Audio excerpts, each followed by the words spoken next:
আমি আমার জীবন থেকে এতটুকু উপলব্ধি করতে পেরেছি, একজন পুরুষকে কখনো বলতে হয় না তুমি আমাকে যত্ন করো, তুমি আমাকে গুরুত্ব দাও, তুমি আমাকে ভালোবাসো। আপনি যদি আপনার পুরুষের শখের নারী হয়ে থাকেন, তাহলে সেই পুরুষটা আপনার জন্য সব করতে পারে, সব সব মানে বুঝেন। আর যে আপনাকে গুরুত্ব দেয় না, ভালোবাসে না, যত্ন করে না, এফোর্ট দেয় না, অথচ আপনি ভাবছেন সে আপনাকে ভালোবাসে, কখনোই না।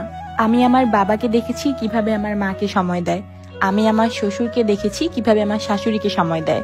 আমি আর কারোর কথাই বলতে চাই না, শুধু আমার এক্স হাজবেন্ডের বাবার কথাই বলতে চাই। আমার শাশুড়ি যখন আমার বাসায় আসতো, আমি বারবার দেখেছি আমার শ্বশুরকে তাকে খুঁজতে আসতে। আমার শাশুড়ি যখন কোথাও যেত আমার শ্বশুরকে না বলে, আমি বারবার দেখেছি আমার শ্বশুরকে আমাকে কল করে জিজ্ঞেস করতে যে তোমার আম্মু কোথায় গেছে। আমি আমার শ্বশুরকে দেখেছি কিভাবে তার কাজ শেষ করে সকাল সকাল বাসায় ফিরতে, বাসায় ফিরে দুজনে একসাথে চা করে খেতে, একসাথে পান সুপারি খেতে। বিশ্বাস করেন, ছোটবেলা থেকে নিজের বাবাকে দেখেছি কিভাবে আমার বাবা স্কুল শেষ করে বাসায় আসতো, কিভাবে বাজার সদাই করে আসতো, কিভাবে ফোন করে বলতো বাসায় কি কি লাগবে। বাবার কাছে কিছু কিছু সময় টাকা থাকতো না, তখন আমার বাবা আম্মুকে কল করে বলতো যে 300-400 টাকা আজকে ধার দাও, কালকে তোমাকে দিয়ে দিব, কিছু বাজার করে নিয়ে আসি।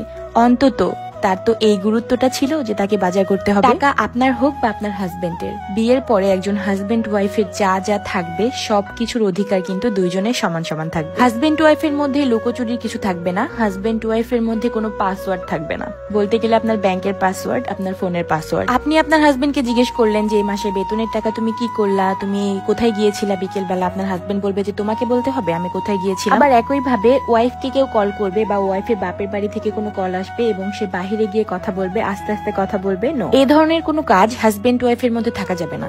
এন্ড এই ডায়লগটা তো কখনোই থাকা যাবে না যে মানুষের একটা পার্সোনালিটি থাকে, মানে একটা পার্সোনাল কোনো কিছু থাকে। নো, হাজবেন্ড ওয়াইফের মধ্যে পার্সোনাল কোনো কিছুই থাকে না। একটু বলে দেই, তোমরা যারা ঈদের পর থেকে আমাদের হেয়ার প্রোডাক্ট গুলো অর্ডার করতেছো এন্ড এখনো করতেছো, তাদের জন্য কিন্তু আকর্ষণীয় গিফট আমি রেখে দিয়েছি। আর মাত্র 4 দিনের মধ্যে তোমরা খুব তাড়াতাড়ি অর্ডার কনফার্ম করে ফেলো। 25 তারিখ রাত 12টা পর্যন্ত যারা যারা অর্ডার করেছো ঈদের পরের দিন থেকে শুরু করে, তাদের মধ্যে একজন লাকি কাস্টমারকে কিন্তু আমরা লটারির সাহায্যে এই গিফটটা দিয়ে দিই। কি ব্যাপার, তুমি হা করে কি ভাবছো? তুমিও কিন্তু চাইলে পেতে পারো আমাদের এই গিফট। একদম খাঁটি 22 ক্যারেটের দুবাই গোল্ডের এই গোল্ডের লকেটটা কিন্তু তোমরা খুব তাড়াতাড়ি জিতে নিতে পারো। তাই আর মাত্র 4 দিন সময় আছে, খুব তাড়াতাড়ি আমাদের হেয়ার প্রোডাক্টটা অর্ডার করে ফেলো এন্ড জিতে নাও এই গোল্ডের লকেট। আমাদের প্রোডাক্ট ব্যবহারের ফলে তোমার চুলকেও সুন্দর করবে এন্ড আমাদের প্রোডাক্ট নিয়ে নিলে পেতে পারো এই সুন্দর লকেট। তাই দেরি না করে খুব তাড়াতাড়ি অর্ডারটি কনফার্ম করে ফেলো। পেজটি আমি ক্যাপশনে মেনশন করে রাখছি, শুধুমাত্র তোমাদের নাম, ঠিকানা, ফোন নাম্বার দিয়ে দিলে অর্ডারটি কনফার্ম হয়ে যাবে। অর্ডার কনফার্ম করতে 1 টাকা কোনো অ্যাডভান্স করতে হবে না। তাই খুব শীঘ্রই এত সুন্দর চুলের জন্য হলেও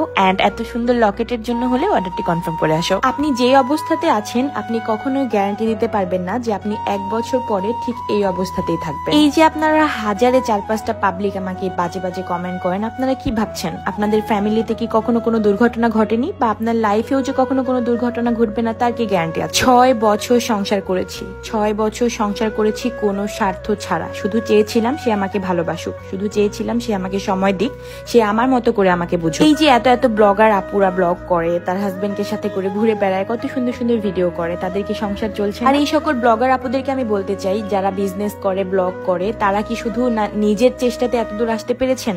আপনাদের হাজবেন্ডের কি এতটুকু সাহায্য আপনাদের দরকার হয়নি?